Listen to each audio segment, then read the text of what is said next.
George, you're right. Anna Kendrick is one to watch. She's only in her early 20s, but already she's got quite the resume. Nominated for a Tony Award, she's got 2 blockbuster vampire movies, Twilight. Hey, you're from Arizona, right? Yeah. Aren't people from Arizona supposed to be, like, really tan? Plus the sequel, New Moon. And now some serious Oscar buzz for her new film, Up in the Air. If you guys don't grow up, it's like you need to pee on everything. Anna grew up in Portland, Maine, and by the age of 12, she was on Broadway in the hit musical High Society. That got her the Tony nomination, one of the youngest nominees ever. Eventually, she got into movies, first in the musical called Camp. The goddamn show must go on, so let's get cracking, shall we? And then a coming-of-age comedy called Rocket Science. Then came the Twilight films. Oh my God. And now, Up in the Air. It's directed by Jason Reitman, who also made Juno, and the star is George Clooney. So no pressure or anything, but Anna more than holds her own. In fact, there's a lot of talk she could win the Oscar for Best Supporting Actress. What, kind of relationship do you have? You know, casual. Sounds pretty special.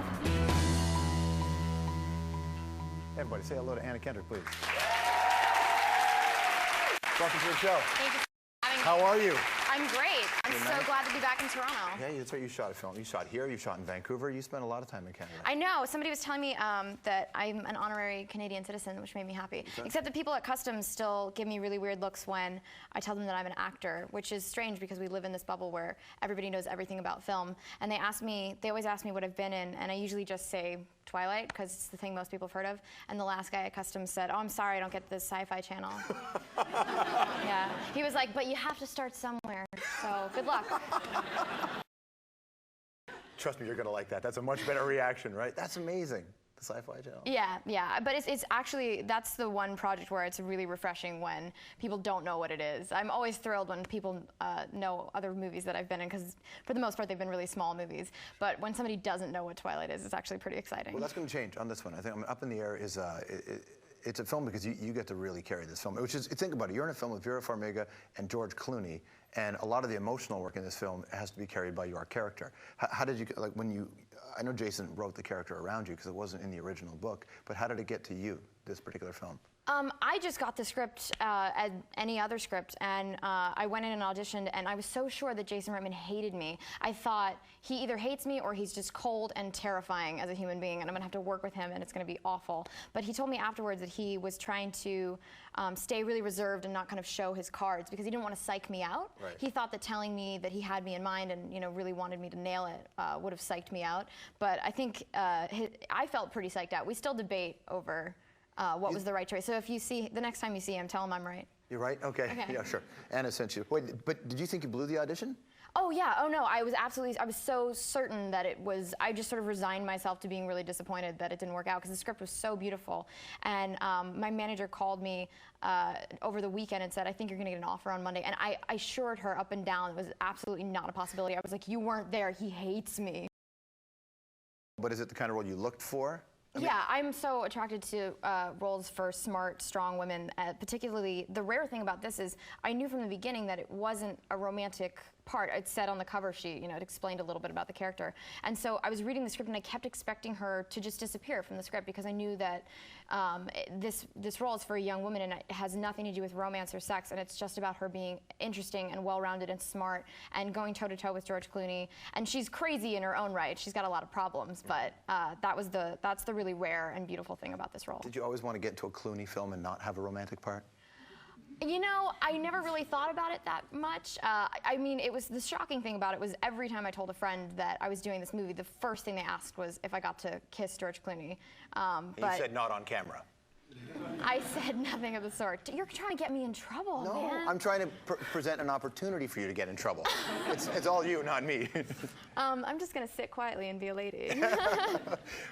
Much was made about on the set. You and Clooney it was actually a fun set in a sense. You guys ribbed each other a lot? Oh yeah, I mean, I think he sort of went out of his way to make sure that I was comfortable and to do what I had to do, kind of give him so much crap throughout the entire set. He gave me so much crap about Twilight because I was shooting New Moon while I was shooting Up in the Air, and he was like, every time, I don't know, whenever he just felt like giving me some crap, he would just be like, "Oh, I'm sorry, it's not Twilight." so sorry. And so when I had to go and disappear for a couple days and shoot some stuff on New Moon, when I came back, I was like persona non grata. Really? Yeah, it was really bad. And I'm sure that this is born out of insecurity, and I assured him that I would try to put in a good word for him, try to get him a part in Breaking Dawn, because I'm sure that that's really what it's about. It's always been Clooney's goal. Yeah. To be in that. I know, it's everybody's goal. As you do more and more, and because you're still relatively new at this. I mean, you got into it when you were a kid. Were you 10 when you went out for Annie or something? Oh God! Oh, you already know that story. It's so embarrassing. Yeah, Well, the little orphan Annie's a great character. No, I know, but I wish it were something cooler. I wish there were like a really badass musical for kids that I could have. Where I played a crackhead, and it was. Yeah. No, it was. Maybe you recall, they revived Annie, and I was 10, and every 10-year-old girl in the country wanted to go out for it. And so I went to New York and met with an agent basically so that I could get an audition for Annie. And it didn't work out, but they sent me out for some other stuff, and I ended up doing a show on Broadway when I was 12. What's that like for a 12-year-old? It's not easy, but I wouldn't have traded it for anything. It was. Do you know what it is though when you're 12? I think because I ended up being nominated for a Tony, and I had no idea what that meant. Like I knew what the Tonys were, and I had an understanding of the concept, I got it, but in no way did I actually get it. And I think it would have done me a disservice had I really understood it. I think I would have been so freaked out. And I think it's sort of nice that I can look back on it now and know that it happened. But at 12, I think that just sort of messes with your mind. How do you go through 12, 13, 14, 15, 18, 20, or whatever, and not be a pageant kid? You know, the ones who have such a bizarre view of the world that it's almost impossible for them to truly appreciate what's happening around them. Well, I felt like I was sort of living a double life when I was growing up. I went to public school in Maine, just went to regular high school. That's why you're an honorary Canadian, because it's Maine, right? It's closer to us than it is to them. Yeah, no, actually, I had never seen the show, and so I wanted to do some research. I was watching some clips on YouTube, and I saw the first one that came up was you interviewing Ryan Reynolds, and he was saying that you guys have a reputation for being too nice, and that Canadians are actually kind of tough. And I sort of feel the same way, particularly because people find out I'm from Maine, and the first thing they usually say is like, "Oh, I summered in Maine," and I feel like, yeah, I wintered in Maine. Come to Maine, we'll toughen you up, you know.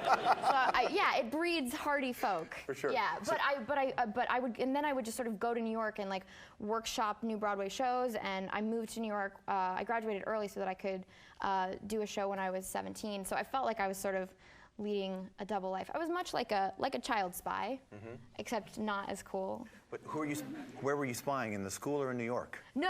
I just mean in the sense that I was living a double life, but an incredibly dorky double life. Musical theater is not exactly the same. Aside from making funny, did Clooney teach you anything? Did you teach him anything about acting? I think the ultimate lesson from George Clooney is, it sounds so weird, is basically just about the fact that he's been this famous for so long, and he's been working so hard for so long and proven himself again and again, and he manages to be so kind and go out of his way for other people, and he never exhibits any kind of diva behavior, and it sort of gives you hope, particularly when I work with all these young actors and they're just blowing up, and you have to worry about how that's going to affect them. And I think if George Clooney can do it, nobody else has any excuse. Are you ready for 220? We're going to take a commercial break, and then I'm just going to rapid fire some stuff at you. Oh, yeah, yes, please. Yeah. And half the answers, it doesn't really matter what you say. They're for fun. That's excellent news. The other half, figure out your personality. Okay. 220 with Anna Kendrick when we come back.